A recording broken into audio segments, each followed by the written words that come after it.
have a right to express disagreement with government decisions. This is key to keeping our democratic system of government alive and well. Sad to say, even after the Canadian Civil Liberties Association lawyer came to an Oshawa committee to express concern that Council had been putting up barriers to public participation and freedom of expression, I was blocked from speaking at 2 separate Council meetings. In fact, there are many citizens who will attest to the challenges of speaking on an issue to this Oshawa Council. The procedural bylaw should be made more fair now, tonight, and allow for proper, transparent process when there is a lack of transparency at Oshawa City Hall. Number 1, begin with changing the deadline for delegation requests to after the agenda is made public. I have experience in Oshawa Council, and I understand the way municipal governance is supposed to work. Viewing recent City Hall events from that context, this term of Council is regrettably a sad chapter in Oshawa's history. September 3rd was a significant tipping point, not just in terms of the crazy Oshawa politics of this term, but within the view of Oshawa's history. Do you, and I'm referring to the 8 who voted in approval of the cover-up of Ottawa Auditor General Report 1309, understand the magnitude of what you've done? The whistleblower's contract was not renewed, and the Department of the Auditor General, the AG, has been eliminated. Dissidents had their faces planted to the floor and were handcuffed and charged with assault. You may have thought your perfect cover-up was complete and the events associated with the purchase and renovations of the Works Depot are done with. But the truth usually has a way of coming out. As a result of September 3rd, not only were the mayor and some council members responsible for unleashing an assault on their own residents, they unleashed an assault on the public trust. The September 3rd assault charges against 2 of your citizens that were in the council chamber have been dismissed. These same 2 citizens have now been identified as the victims of the assault. Ms. McConkey, you're here to speak on the issue of a delegation about the council procedures. And control of the message. That was the reline in my letter to council. Control of the message. Okay. We're talking to the procedure bylaw, so if you could keep to the bylaw, please. Former senior audit consultant Robert Remedios called the Rust Eye investigation the perfect cover-up. And Oshawa is proceeding with a $25 million Works Depot. Ms. McConkey, you were here to talk about the council's procedural issues.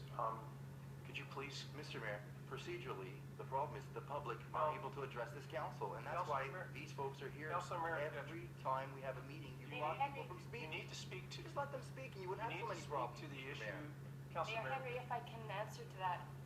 You need to speak to the issue that you applied to be here. The procedural issue that we are referring to here is that there was an Auditor General report which was not heard.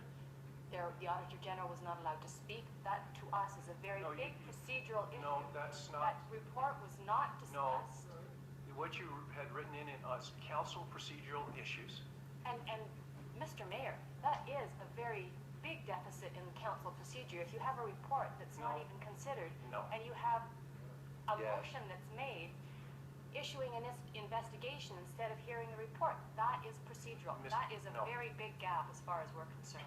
Well, please speak to the topic. The topic, where this arrived was the letter from the clerk to me saying I could challenge the procedural bylaw because my letter asking to speak about the Robert Remedios memo was denied. The delegation has been informed on many occasions that letter is protected under municipal freedom of information and protection. Your Worship, I have some things I'd like to say as well, but I don't have the floor.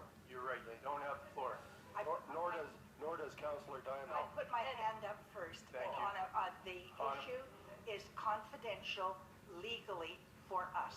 Yes. Well, I heard Councillor Diamond speak to the memo. Ms. McConkey, you had written in to speak tonight on the issues that on item 3 of Corp 1409, the correspondence Corp 1409 dated January 8th, 2014 from Rosemary McConkey and her subsequent delegation before Corporate Services Committee requesting a review of council procedures be received for information and that the specific issue raised during the delegation be noted for the panel review on the council accessibility and procedures. And that's what you have written in to speak to tonight, and I ask that you please keep to that topic. Well, do you have my letter there that I'm referring to? I'm referring to your agenda. But do you have the actual letter? Page 3. Or, I'm sorry, I'm on page 105. But January 8th, I sent in a letter.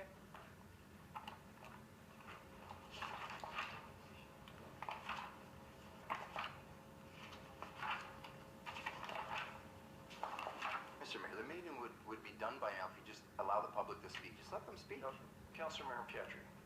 Okay. So I've got that letter, yes. Okay, so the first paragraph.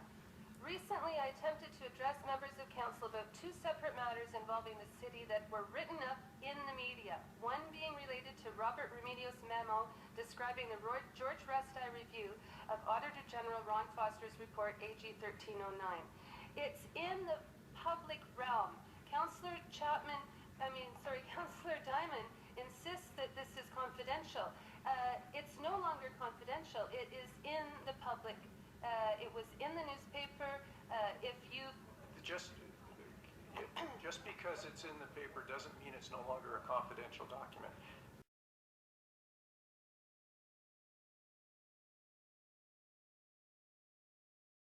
You've got. I'll move it back. You've got 2 minutes. Thank you. Many people no longer feel welcome, safe, or comfortable coming to City Hall.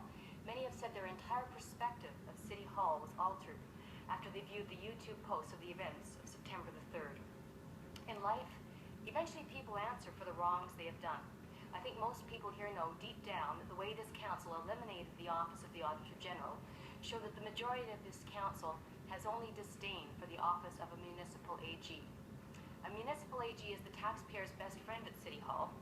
Under the Municipal Act, the office of the AG is empowered to assist City Council and its administrators to be transparent and accountable for the quality of stewardship over public funds. Council terminating the one hired to be their whistleblower when he blew the whistle was a mistake, and attempting to absolve themselves by using George Resti for a $114,000 cover-up was wrong.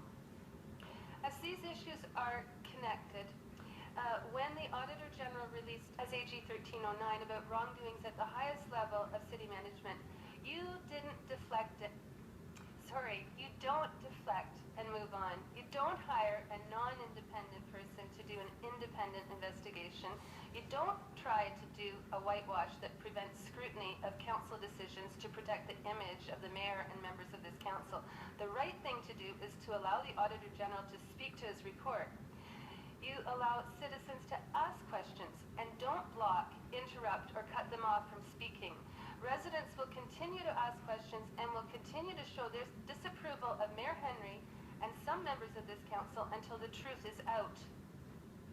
This is about accountability and citizen participation in municipal politics. Municipal politics is supposed to be the closest level of government to the people, but here in Oshawa, the government assaults residents who are tuned in and want to be engaged. It's time to address the harm this council has done to the image and the residents of Oshawa. Attention. Motion to extend. Motion to extend by Councillor Wood. Have expressed concerns about the process to which this council, this term, is running right now. Is that what you're trying to say? Is that what I'm getting from what you're saying here? Yeah, and part of it means looking back and looking ahead. And we do have the request to actually have an official written apology from the mayor to those who were assaulted here in this council chamber September 3rd. We have a lot of a story here that we're trying to condense in the 5 minutes, and you don't want to look back and see how you arrived here. But we did mention that these 2 people that were assaulted in this council chamber September 3rd, the charges have been dropped.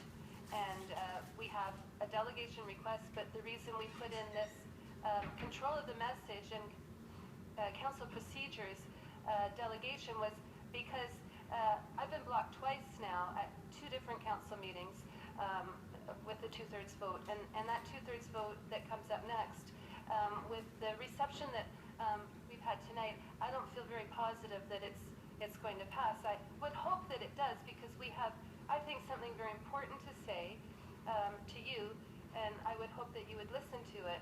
But if we can't go any further here, I mean, the communication is broken down. The original 2 who were the victims and taken out. Yes, and Kathy and I were both here that evening. We both made delegations. We were both shocked at the what transpired, of course, but the fact that the chair did not have control of the room, and the Civil Liberties Association came in and gave good advice, you know, how you could have diffused the situation, but there was none of this heckling and misbehavior going on that is the story now. That didn't happen until the police revealed that they were undercover in the council chamber with concealed weapons, and that's when all pandemonium broke out. But we did both our delegations. Kathy, you were in the middle of yours when it broke out. Yes, in fact, I can quite unequivocally say that there was no disturbance to my delegation until the mayor asked the other people in the gallery to leave. I can say that I was not disturbed in the slightest, hadn't noticed any disturbance behind me, and you are quite aware of what's going on around you when you're up here, and there wasn't any issue as far as I was concerned with the gallery and any disruption to council until people started being asked to leave, asked to be left, and then the security guards took over from there. Do you recall your comments when the fracas began with one of the first 2 that left? Do you recall your comments to the mayor at the time? Yes, I do. What were they, please? I had asked the mayor to take control of the meeting. And what was his response to you? Well, I didn't really get a response.